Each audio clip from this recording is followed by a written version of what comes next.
Assalamu alaikum wa rahmatullahi wa barakatuh. Welcome back to Qur'an Girl, Lesson 5, Tajweed. Hope you had a wonderful, relaxing weekend. We are continuing with our sifas and the opposite sifas.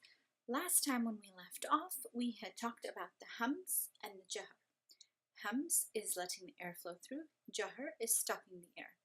An easy mnemonic to remember the hums letters is remembering فحث شخص سكت. فحث شخص سكت. The letters in this mnemonic right here are the ones that are hums letters. They're the ones that you can hear the air flowing through. All the rest are jahr. Then the next grouping is shidda versus rakhawa. And in the middle we have tawassut, right? So the shidda letters are in this mnemonic. Ajid, qatin, bakat. Ajid, qatin, bakat. These are shidda. They're the strong letters. They're pronounced with strength. Then in the middle there's tawassut, which is neither too strong nor too light. All right? And those are the lin umar. Lin umar are tawassut. So tawassut are in the middle, and then the opposite of shidda is rakhawa. Rakhawa is like an easy flow. So the opposite of that strength of power as you are reciting it is the ease with which you recite it, which is rakhawa. And this one, lin umar, is the tawassut. Then we talked about isti'la and istifal. Isti'la is where you lift up the back of your tongue to pronounce the letter.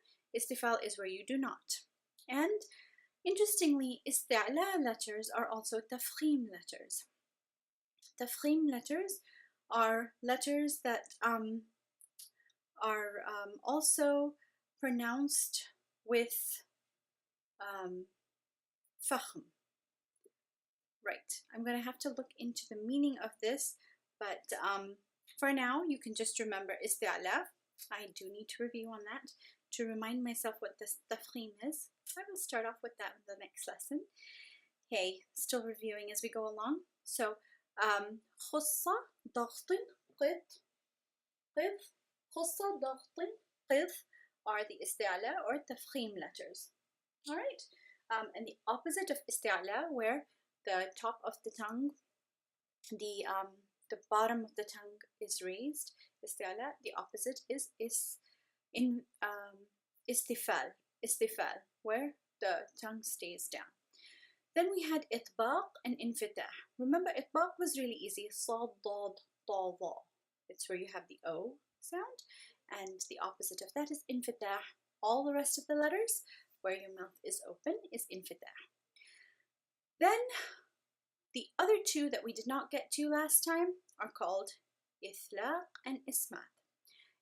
This is one that confused me when I was learning it, because I actually joined my group in level 3, so they had already gone over some of these rules prior, so I had to look it up. And to understand Ithlaaq, the way that it explains it, dhalq means tip or point. So we're pronouncing the letters with the tip of the tongue. Remember, that's tarf al-lisan, right? And then also the points of the lips, okay? So the points of the lips. So we're using shafatan and we're using tarf lisan.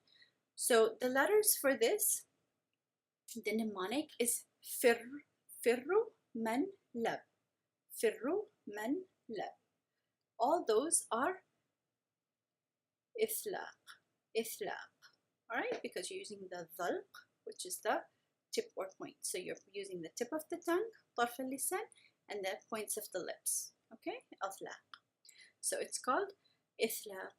And all the rest of them, the opposite of ithlaaq is ismaat.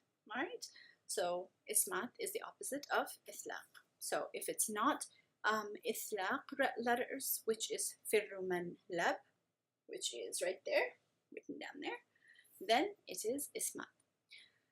Now, the last thing that you see down there, now we're going into rules that don't have opposite, into sifat that don't have opposite.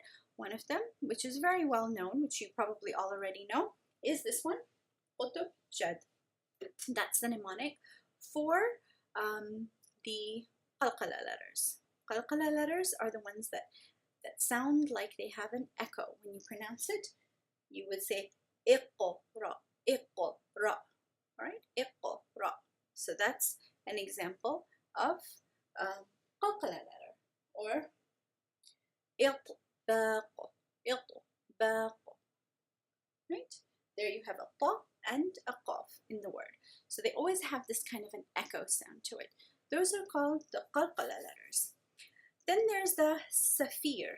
Safir is unique only to 3 letters: za, sin, and sad.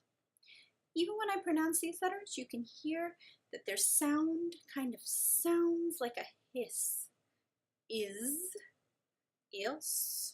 or is. Some people call it like the sound of a bird whistling. That kind of sound is called safir, and it's only for za, sin, and sad. The next characteristic we will talk about is tafashi. Tafashi. Now, tafashi is unique to the letter sheen. Easy to remember, tafashi, sheen, right? That is the diffusion of air in the whole mouth as you pronounce the letter. Ash, ash. The way that you are saying the letter ash, your whole letter has the air diffusing through it, not just through a point. So this is called tafashi, and it's unique only to the letter sheen. And last but not least, we have istitala. Istitala is unique only to the letter dad. The meaning of istitala is lengthening. It's the lengthening of the makhraj. We're extending the sound over the entire edge of the tongue. Remember, dad, you use the edges of the tongue, right? Those are called hafat al-lisan, right? Hafat al-lisan. Ad. So you're lengthening that makhraj over the length of the tongue, over the edge of the tongue. Ad. And it's unique to dad. It is called istitala. So these are the rules that that we have gone over today. And in review, to go over all the different letters, I will say them one after the other. If you would like to try and remember that these are where the letters are coming from. This is the table that you would try and remember. For hamza, right? We talked about hamza, and how it comes from the throat, right? And the letter hamza has jahr, It has jahr. Jahr means the opposite of hams. We're not letting air flow through. It has shidda. It has strength.